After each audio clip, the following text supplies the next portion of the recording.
Yo, what is going on, my broskiis? My name is Toadskii, back again, here to bring you guys yet another One Piece Treasure Cruise video.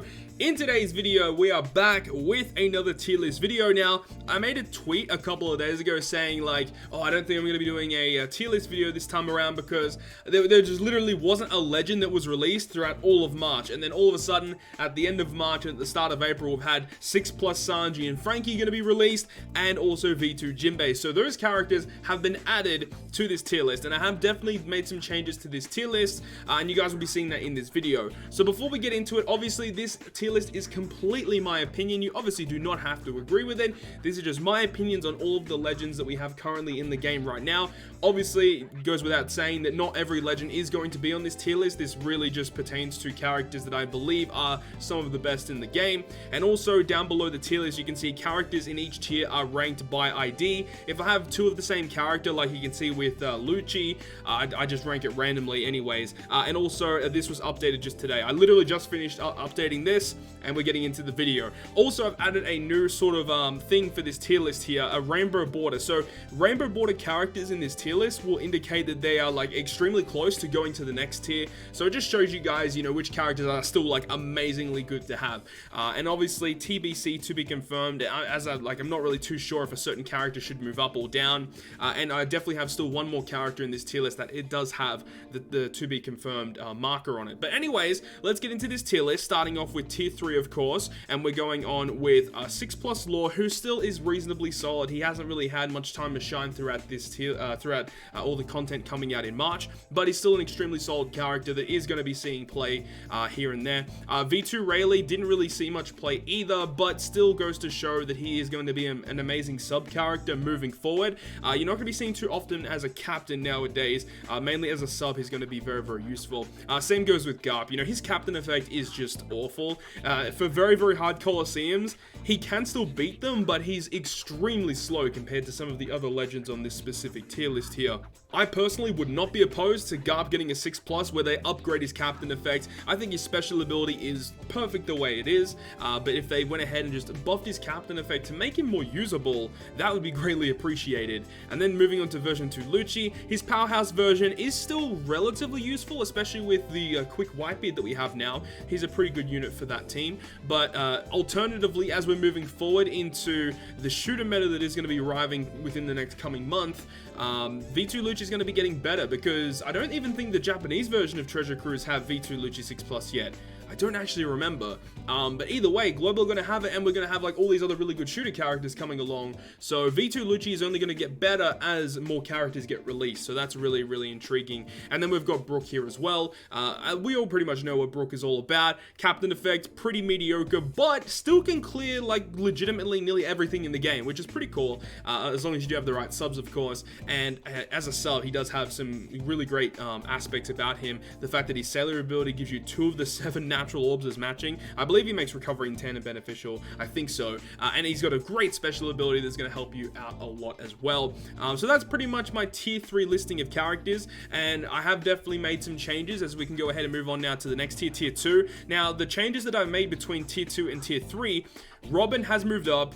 We've also had the move up of Sanji. Sanji wasn't even on the tier list last month. Frankie has moved from tier 3, and Kung Fu Luffy has moved from tier 3. Now, the main reasons why all these characters have been moved, well, for these characters specifically, is because their 6+ does give them some really good buffs, and I've already made a video literally yesterday or the day before about that, discussing these characters and why they're so good, and they are going to be great characters moving forward. And in terms of a captain, I think that they're much more desirable captains compared to characters like Shiki and Tesoro. They're much easier to use for people who don't have many characters on their account, and they're just going to be more useful for more players. So I think that it's a fair assumption to put these characters in a tier above these characters at the moment, just because their captain abilities are way more viable and their special abilities are still very, very solid.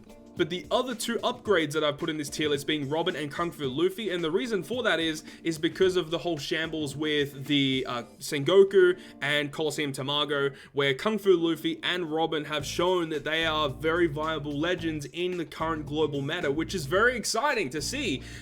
You know, I didn't really care too much about Robin, and I didn't really pay too much attention about what she was doing in terms of her clear rate and what she can do, and you know, surprisingly, she can just do just about everything that came out in March. Obviously the GARP challenge is going to be a thing going forward, and Legends will definitely have troubles with that because they're very, very difficult pieces of content. But Kung Fu Luffy and Robin were surprising for me this month. I was not expecting Kung Fu Luffy to go as ham as what he has been. And I know that there's someone individually on the subreddit Discord, I've forgotten their name, but they are like the Kung Fu Masters, the Kung Fu Luffy Master, and they're like clearing everything with him, and it's actually amazing to see. So if I end up finding out that channel link, I'll link it down below in the description.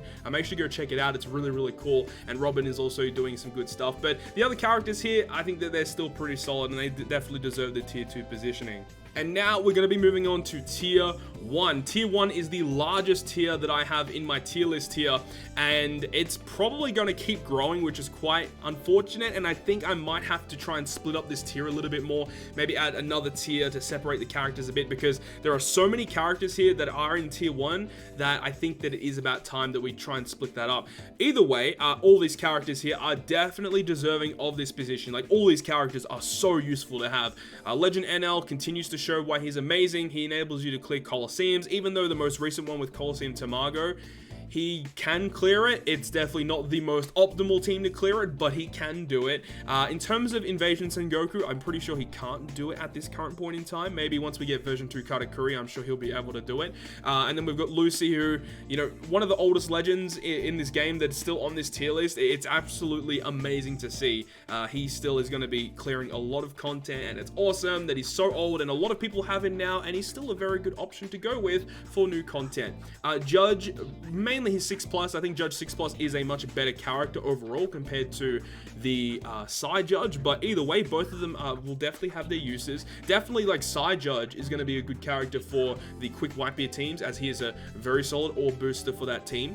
But 6+ Judge is just one of the better captains in the game. You can run anything that you want on it, and it's pretty easy to use. So I think the Judge is a pretty good call. Version 2 Doflamingo is what it is. I think that he still deserves to be here. If it wasn't for all that driven nerfing on the game, he'd be tier 0 in my personal opinion. And then we've got two characters here. We've got Luffy and Ace, and we've got Shanks, and you can see they have the rainbow border on them, indicating the fact that I believe that these two characters, and obviously Dex Sabo here, are the characters in this specific tier that are better than everyone else in this specific tier, and they are very close to reaching the tier 0 positioning. They're still just really good, and Luffy and Ace does clear Sengoku Ambush. He did clear the Colosseum Tamago, and then Shanks, I'm pretty sure Shanks can do it, not 100% certain on that one. And Sabo was the interesting one, because if I saw a video of Sabo clearing Ambush Sengoku, I might have put him in tier 0. However, I have surfed the YouTubes and I have been unable to find a video of that. I don't personally own Sabo, so I can't test it out for myself. But if he's able to clear that, then that would be very, very interesting. I haven't seen a video of him clearing Tamago yet either. It's a very hard Colosseum, so, I wouldn't put it past him if he's not able to clear it, and that's understandable because it's just annoyingly difficult. But yeah, Sabo, man, I really like this character. The way he's built is very interesting, and I really hope he is able to clear Ambush Sengoku. I just don't personally know at this current point in time, and that's why I have him at this tier here. But yeah, these two characters here are obviously going to be great characters moving forward, and there isn't too much coming out that's really going to make them worse. Like, they're just going to be getting better and better over time as more characters get released, which is exciting to see. Version 2 Kuzan, he's another character that I'm really excited about moving forward because, as I said, moving into the shooter meta, we're going to be accessing characters like the Zephyr Legend, and we already have some really good Sai and quick shooter characters, and this character fits very, very well with them. Namely, like we just said before, version 2 Lucci is a good shooter character that can work with him, and you can build a very solid Sai and quick shooter team. And that's going to be exciting when that eventually comes out. However, another thing that's going to be exciting when it comes out is Legend Carrot, because Legend Carrot works with the fact that, you need to have a fighter, shooter, / a striker, and cerebral characters. All of those classes get a 2x boost. So if you have a character that has both of those classes, they get a 4x boost on a Carrot team. And Kuzan fulfills that role. He's also a Sai unit. Carrot is a quick unit, and he can basically be your cruise type booster. So you can build some pretty interesting, niche teams with that. And I think that as more units get released, Kuzan will just be getting better and better over time. And it's kind of unfortunate because a lot of people really dislike this character. I understand why he has the same sort of syndrome as the as Legend Shiki, and kind of as V2 Jinbei as well, with the fact that they are annoying to use as a captain. You have to hit in a certain color order, and it's not really annoying. I mean, Jinbei doesn't have that, but Jinbei is just an annoying unit to use, and not too many people really opt to use him compared to other characters. But he is a good character, and he's going to be able to clear a lot of content. And that's the reason why he's still going to be maintaining tier 1 positioning. Honestly, you know, with months coming forward, with what I know of the legends that are coming out, I don't see Kuzan dropping, like, literally at all, like, for a very long time. So Kuzan's a very, very solid unit to have to kind of, like, future-proof yourself. I feel like he's going to be good for a long time. Katakuri, I feel like he's kind of getting to that point now where he isn't the most optimal character to use, and he's going to be very slow clearing content, and he's not going to be in tier 1 positioning for too much longer, I don't feel, but we'll have to wait and see. I did use him to clear Raid Judge, and that was pretty effective. Colosseum Tamago, I believe he can clear it, but I think it's pretty tricky. I don't actually remember. I'm pretty sure he can do it though, but yeah, it is quite tricky to do so. But yeah, Katakuri is an interesting one. He's very slow compared to a lot of the other legends, but he's interesting in the fact that he can do a lot of content. He's very unique with the way that he's built, with the delay mechanic, and obviously you guys know about this me already, but he's one of my favorite legends in the game. I wouldn't say he's my favorite legend in the game at this current point, but he's up there with one of my favorite legends. That might be another video that I might make, like top 5 or top 10 favorite legends in the game. That might be an interesting video to make. Moving on, V2 Sanji. Definitely, I think tier 1 is the perfect positioning for this character, as I don't feel he's as good as tier 0, but he's way better than tier 2. I think tier 1 is just a perfect fit for him. Same with Jinbei. He's definitely not tier 0. He's definitely not tier 2. That's a perfect positioning for him. And then obviously, as I said, Sabo pretty close to tier 0. And I think same again with Whitebeard. I think Whitebeard again is just a very good character. I'm so happy that was actually a guaranteed unit. Like, looking back at it, he's such a good character, and if you missed out on getting him on the Anniversary Suga Fest guaranteed, I really feel for you, because he is so powerful, and he's only going to be getting better as more units get released, and it's really exciting to see. I think Japan should be getting this within the next month or two, I would expect, so it's going to be interesting to see how some of the Japanese players use a character like Quick Whitebeard, or version 3 Whitebeard as I like to call it. But that's pretty much my whole rundown of the tier 1 of my tier list for April 2019. And that only leaves the tier 0 left. Now, the tier 0 has had no changes whatsoever from the previous tier list. Big Mom here does have to be confirmed on her. Now, again, I'm not really too certain if I want to keep her in tier 0. We already know how good she is. Against any Dex-related content, Big Mom is the go-to. She is going to speed farm it very efficiently, and she has very good sub-characters that can support her directly, that enables her to do these type of things, as well as access to really good support characters and legends like Legend Corazon, and there's just really good characters that you can utilize with Big Mom, and that's what makes her so good, is that yes, she's powerful by herself, but the support that she can run is great, because she's essentially like a buffed Lucy in terms of her captain, right? She can use a lot of characters in the game, and that's really exciting. But with the way that she's built, she is uniquely built in the way that, you know, if it is going to be a quick unit, like Big Mom is going to struggle. And if you don't get your matching orbs, so you have to bring support units for matching orbs, that also is going to be a problem. And it was actually kind of funny, because when I was using Big Mom to farm Raid Judge a little bit, there were actually times where, you know, you'd have those barriers where you'd have to hit through them with a certain colored orb. And it would be annoying because Big Mom would get like a Semler orb, and I really couldn't use her special ability to get a strength orb, because you can't manipulate your Semler orbs. Either way, it is what it is. If you're in enraged state, you can just ignore the barriers anyway, but at that time, you know, you get despaired and you're out of in the enraged state. So, you know, there's really like niche situations where Big Mom's just kind of like annoying, but if you can manage her correctly, Big Mom is an easy tier 0 in my opinion. That's if you manage her correctly. And I feel like the other 3 characters here are a shoo-in for tier 0 very easily. Version 2 Akainu continues to show why he is a boss. He destroys everything, and it's insane how good this character is. I love version 2 Akainu so much. He might be up there with one of my favorite legends in the game. Just using him is so much fun. The power is insane, and the amount of good characters you can utilize with him is so good. And in certain situations, you can use characters that aren't even boosted on the Akainu team to get better output damage, such as Colosseum Kid. And it's just really, really fun using this character. Obviously, Tankman is pretty much a shoo-in as well in terms of tier 0.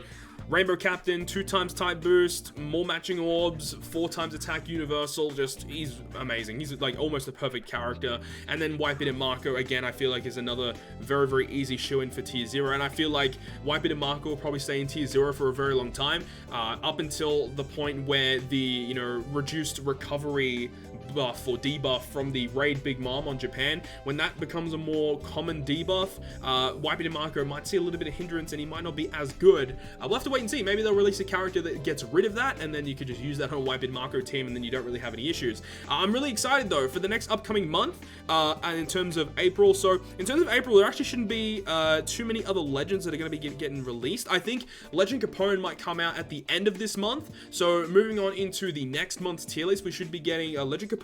He should be on this specific tier list next month, and Legend Zephyr should be in the middle of next month. So, you know, it's going to be interesting. Only one more new legend coming out. Maybe if we get like a surprise 6+ along the way, that could be added here. Or if we get a global first character, which would be shocking, that would also be a really cool character to add here. But in terms of the tier list this month, that's pretty much how it goes. Honestly, I'm pretty content with all of these characters' listings. There wasn't really anything that I was like, oh, I'm not really too sure if this character deserves to be here. I think that all of these characters, you know, they basically speak for themselves in why they deserve to be in this specific tier. I don't really think anything needs to be changed here, but obviously that's my opinion. If you guys have a differing opinion on this tier list, let me know down below in the comment section. But hopefully you guys enjoyed the video, and if you guys did, make sure to leave a like. And if you want to stay up to date with all the content I post, including more One Piece Treasure Cruise content, make sure to hit the subscribe button down below. But on that, guys, I'll see you guys within the next video.